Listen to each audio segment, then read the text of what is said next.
Hello, friends. This is Pastor Harley from the Broadway Global Methodist Church. And we are continuing from the story of Ezra to the story of Nehemiah. Mr. Nehemiah was another person who was part of the return of God's people to the land and the city of Jerusalem and the lands round about. Nehemiah was a servant to the great king in that area, and he was asking the king the favor of being sent back. He would be governor there in Jerusalem and rebuild the walls of the town. He's been seen in the king's presence as having a sad countenance, which might even have been against the rules to look sad in the king's presence. The king asks. He likes Nehemiah. And then it goes like this. Verse 4 in chapter 2, it says, "Then the king said to me, 'What are you requesting?' So I prayed to the God of heaven.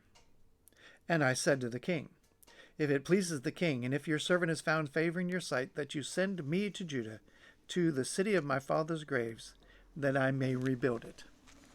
Now Nehemiah is asking a large thing. Trusted servants didn't come easily for kings because everybody wants to be around the king because he's powerful and rich and can provide protection. He'd found Nehemiah to be trustworthy beyond the measure of the usual. But Nehemiah is asking for a leave of absence to go do something else. And the king asks him, "What do you want?" Did you notice what happens next? Nehemiah says, "So I prayed to the Lord." Apparently just the quickest prayer ever. He doesn't say, "Just a minute, I need to pray to the Lord." He doesn't say, "I'm going to run down to my little prayer closet, get on my knees and pray to the Lord." It just pops up in his head, "Lord, help." He doesn't even say what it was, what words he said.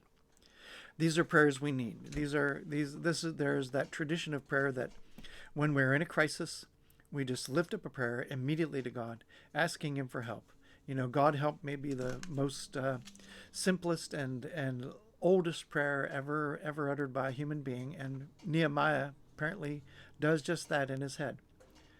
God can hear a prayer you give in your head, a real fast one. He's paying attention. Yes, he is. He is a God who answers prayer. He is glad when we pray short or when we pray long. He is glad when we pray in our troubles and when we pray in praise and thanksgiving. Pray to God. Lift him up many times today. Approach him in prayer constantly, and be blessed.